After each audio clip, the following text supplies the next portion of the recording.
Hello everyone, I am doctor Jagjit. I am history teacher. आज हम Lord William Bentinck के जो रिफॉर्म्स है उसके बाद में लॉर्ड डलहौजी के रिफॉर्म्स को डिस्कस करेंगे। तो ये मेनली जो है ये टॉपिक BA2 सेमेस्टर 3 में ज़्यादा जो है इसको डील किया जाता है और कुछ एक बार ये HCP BA3 के सिलेबस में भी है।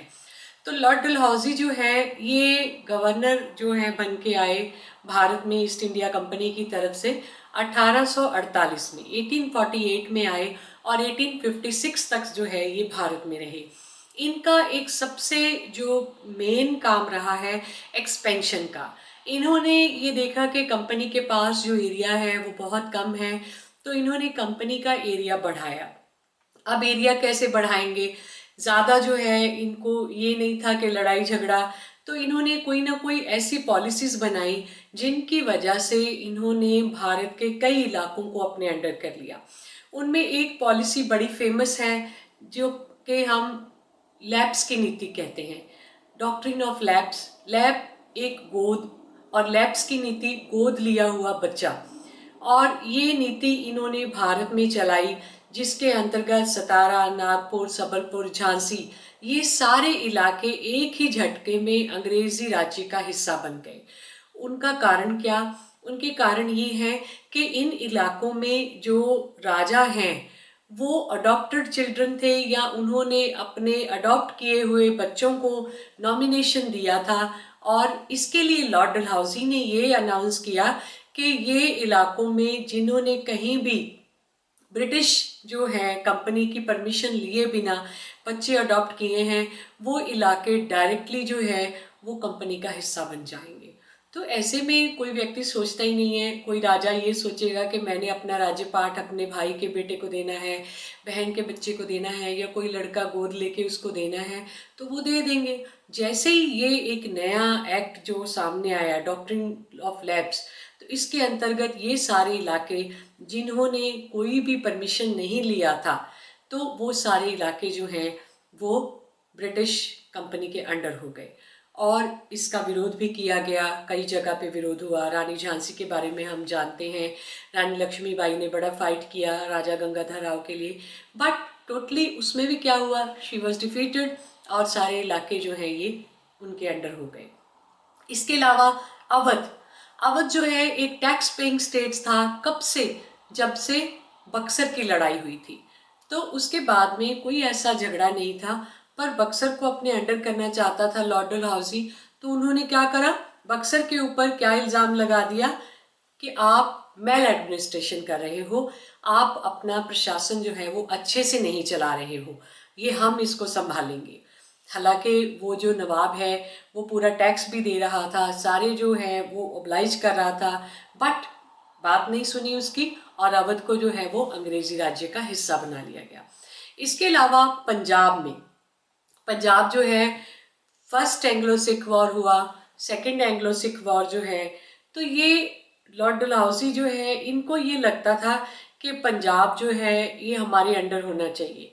तो 1849 में इन्होंने भी जो है पंजाब के साथ जो पहले संधियाँ हुई थी उनका पूरा बोला कि ये आप वायलेट कर रहे हो, ये नहीं चलेगा। बेसिकली ये क्या करना चाहते थे, पंजाब को अपने अंडर करना चाहते थे। तो इस तरीके से देखिए कितना बड़ा इलाका जो है इन्होंने इस्टेब्लिश कर लिया, भारत में कितना बड़ा एम्पायर जो है वो इनका इस्टेब्लिश हो गया। अब इतने इलाके अपने अंडर करने के बाद उनको मैनेज भी करना है। इतना बड़ा इलाका है, आने जाने की प्रॉब्लम है, कम्युनिकेट करने की प्रॉब्लम है, उसके लिए लॉर्ड डलहौजी ने कई बड़े बड़े काम किए।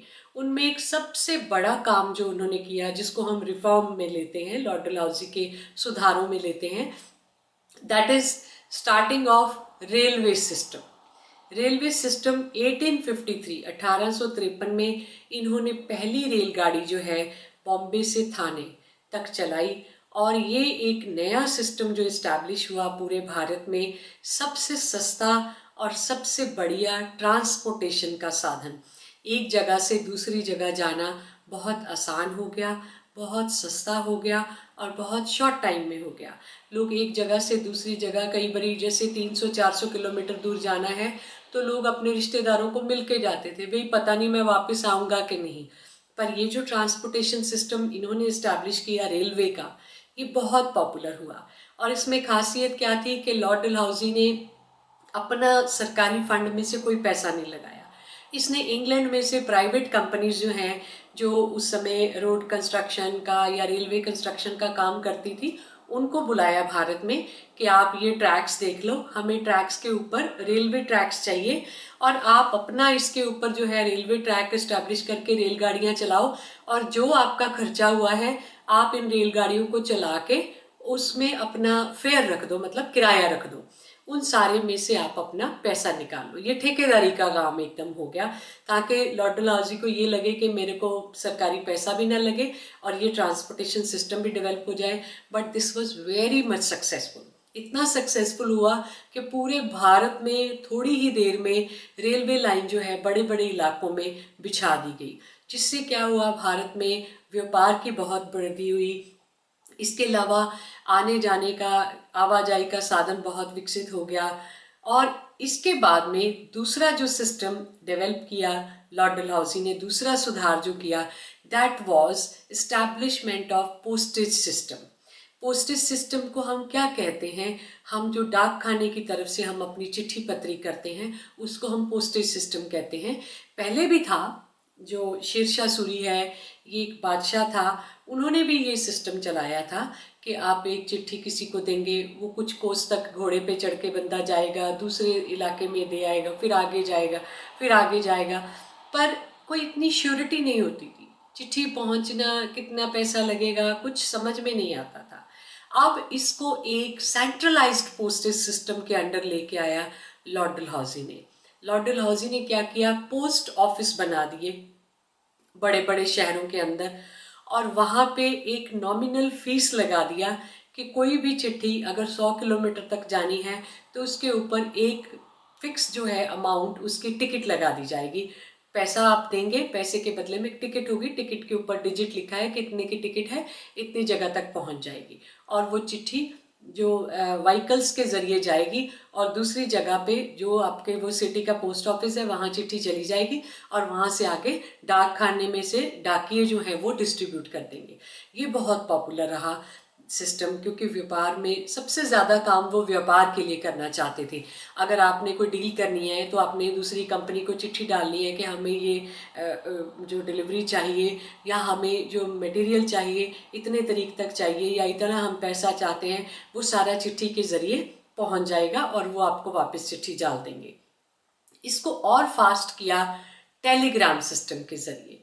ये भी लॉर्ड डलहौजी ने काम किया कि अगर प्रॉम्प्ट आपको एकदम से आपको कोई मैसेज करना है, बहुत जल्दी आपको बात पहुंचानी है, कोई मतलब अचनचेत कुछ बात हो गई, आप कोई एक्सीडेंटल है, कोई मतलब कैजुअलिटी हो गई है, तो उसको आपने बताना है, तो उसके लिए जो टेलीग्राम सिस्टम है वो एक बड़ा क्विक सिस्टम था। हाँ, महंगा बहुत था, बट फिर भी जब आपको बहुत ज़रूरत है तो वो सिस्टम इतना कामयाब हुआ कि कई सालों तक ये चला। हार्डली मुझे लगता है इसको 4-5 साल पहले बंद किया भारत सरकार ने, क्योंकि अब हमारे पास और बहुत से साधन है, व्हाट्सएप है और कई सोर्सेज है जिससे आप मैसेज बहुत जल्दी पहुंचा सकते हैं। तो ये ट्रांसपोर्टेशन एंड कम्युनिकेशन की डेवलपमेंट के लिए लॉर्ड डलहौजी ने बहुत रिमार्केबल काम किया। अगर आज भी हम देखेंगे, पूरे भारत में ही नहीं पूरे वर्ल्ड में जो सबसे सस्ता, टिकाऊ और आसान तरीका है ट्रैवल करने का, वो रेलवे है। और दूसरा जो इनका मेन एक रिफॉर्म आता है भारत में, दैट इज एजुकेशनल रिफॉर्म्स। जो शिक्षा है हमारे देश की, वो शिक्षा तो थी हमारे देश में, पर वो एक इरेगुलर सा सिस्टम था। इरेगुलर कैसे?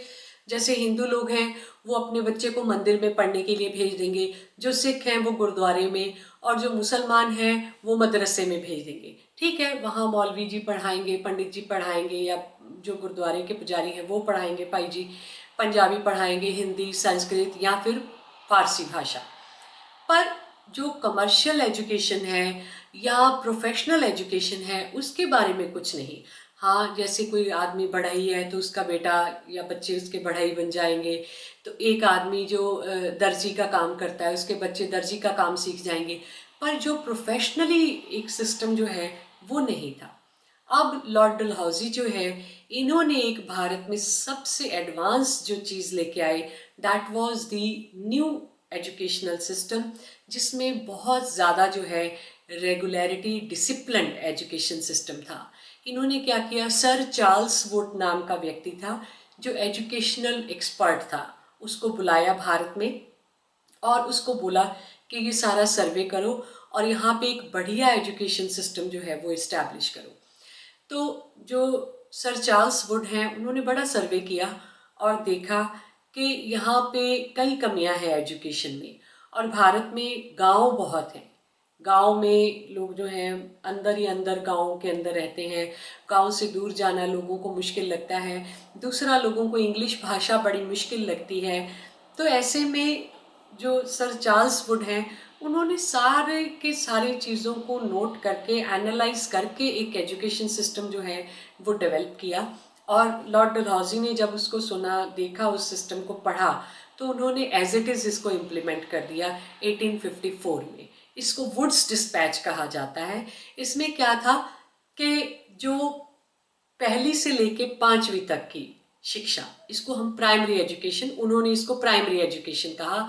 और हर बच्चा जो पैदा होगा, मतलब चाहे लड़की है चाहे लड़का है, उसको प्राइमरी एजुकेशन देना ही है। और प्राइमरी एजुकेशन हर एक गांव में स्कूल होना चाहिए, ताकि लोग ये ना कहें स्कूल दूर था, हम बच्चे को नहीं भेज पाए। स्कूल हर एक गांव में खोलो। दूसरा, प्राइमरी एजुकेशन जो है वो कंपलसरी कर दी। कोई ये नहीं कहेगा कि नहीं नहीं हम आ नहीं सके, नहीं, जो भी बच्चा पैदा हुआ है उसको प्राइमरी स्कूल में पढ़ाना पड़ेगा। दूसरा, अगर कोई बच्चा, लोग क्या कहते थे, ये तो अंग्रेजी है, हम नहीं पढ़ा पाएंगे। प्राइमरी एजुकेशन, पहली से लेके 5वीं तक की एजुकेशन, वो नेटिव लैंग्वेज में, पंजाब के जितने स्कूल हैं पंजाबी में पढ़ेंगे, महाराष्ट्र के मराठी में पढ़ेंगे। छठी क्लास से जो है वो इंग्लिश इंट्रोड्यूस की जाएगी। इसके अलावा primary education was free for everyone. कई बारी लोगों को ये कहते हुए सुना गया था कि हम इतना पैसा नहीं खर्च सकते, क्योंकि एक एक घर में 5-5, 6-6 बच्चे होते थे, तो लोग एक एक बच्चे के ऊपर इतना पैसा लगाएंगे। तो ये लॉर्ड डलहौजी को चीज़ अच्छी लगी कि प्राइमरी एजुकेशन फ्री, कंपलसरी और नेटिव लैंग्वेज में, और हर एक गाँव में। उसके बाद में अगर कोई व्यक्ति मिडिल स्कूल जैसे छठी से लेकर 8वीं तक पढ़ाना चाहते हैं अपने बच्चों को, वो 3-3, 4-4 गाँव का एक स्कूल, थोड़ा दूर होगा, उसमें इंग्लिश भी इंट्रोड्यूस हो जाएगी, थोड़ा पैसा भी देना पड़ेगा, और 3-4 गाँव का एक स्कूल, मतलब टीचर्स जो हायर एजुकेशन के लिए पढ़ाएंगे उनको भी तनख्वाह दी जाएगी। इसके अलावा हाई स्कूल, हाई स्कूल जो है कुछ और ज़्यादा गांव हो जाएंगे, 5, 6, 7, 8 गांव का एक हाई स्कूल, उसमें काफ़ी हद तक इंग्लिश सब्जेक्ट होगा, और जो उसमें आएगा उसको पैसा देना पड़ेगा, फीस देनी पड़ेगी। इसके अलावा बाद में स्पेशलाइज्ड कॉलेजेस होंगे, चाहे कोई, जैसे आप कह सकते हैं मेडिकल कॉलेज के लिए या इंजीनियरिंग कॉलेज के लिए। और लॉर्ड डलहौजी ने सबसे पहला इंजीनियरिंग कॉलेज जो है वो खोला था भारत में, इंडियन इंस्टीट्यूशन ऑफ टेक्नोलॉजी, जो आजकल हमारे देश में IITs बड़े फेमस हैं इंजीनियरिंग के लिए। That was started by Lord Dalhousie for the first time. इसके अलावा लॉर्ड डलहौजी जो है, इन्होंने एजुकेशन में ये किया वुड्स डिस्पैच के अंडर कि जितने भी स्कूल हैं, स्कूलों के ऊपर एक एजुकेशन बोर्ड लगा दिया गया, बोर्ड ऑफ एजुकेशन, और उस बोर्ड का एक डायरेक्टर होगा, और डायरेक्टर क्या होगा, ब्रिटिश ऑफिसर होगा। और उस एजुकेशन डिपार्टमेंट की तरफ से इंस्पेक्टर लगाए जाएंगे।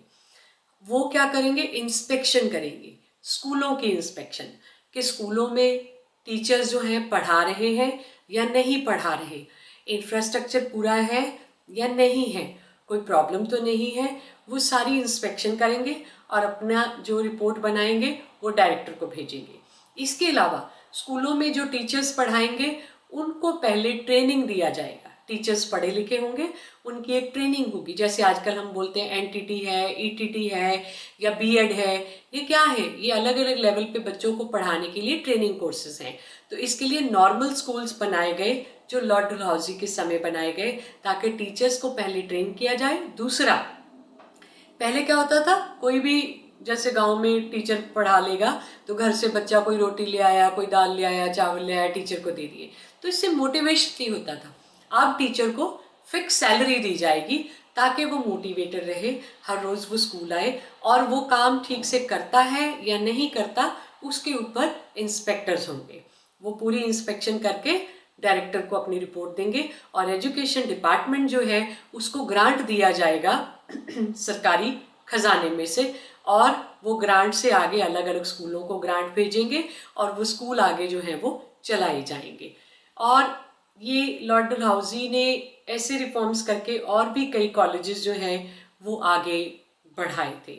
इसके अलावा लॉर्ड डलहौजी जो है, इन्होंने एरिया एक्सपेंशन के बाद में ये भी एक देखा कि जितना हो सके वेल डेवलप करने के लिए काफ़ी हद तक काम जो है वो किए। हाँ, ये बात अलग है कि उनसे कई लोग नाराज़ भी हुए, कई बहुत गुस्सा हो गए, जिनकी पेंशन बंद कर दी गई या जिनको डॉक्ट्रिन ऑफ लैप्स के अंडर अपने अंडर कर लिया गया, वो सारे इलाकों के जो लोग हैं वो बड़े गुस्से थे। इसके अलावा लॉर्ड डलहौजी ने क्या किया, ये देखा कि इतने लोग हमारे खिलाफ हो जाएंगे, तो उन्होंने सेना में एक बड़ी तब्दीली की। जैसे पंजाब की फौज है तो वहाँ पंजाबी फौजी नहीं होंगे, पंजाब के लोगों को महाराष्ट्र के फौज में, महाराष्ट्र के फौजियों को पंजाब के फौज में, ताकि कहीं ये ना आए कि हमारे इलाके को इन्होंने अंडर किया, हमारे खिलाफ ना खड़े हो जाएं, दूर दूर बदल दिया। इसके अलावा लॉर्ड डलहौजी ने एक और चेंज किया था सेना में कि उन्होंने गोरखा सैनिक भर्ती किए, नेपाल के जो व्यक्ति जिनको भारत के लिए कोई अट्रैक्शन, कोई अफेक्शन नहीं है, वो बहुत कम पैसा लेते थे और सेना में भर्ती हो जाते थे और कभी रिवोल्ट का चांस नहीं बनता है। तो लॉर्ड डलहौजी जो है उसने भारत में आके कई रिफॉर्म्स किए, कई नए नए कार्य जो किए हैं, जिसकी वजह से ब्रिटिश कंपनी जो है उसकी काफ़ी ग्रोथ हुई। Thank you so much.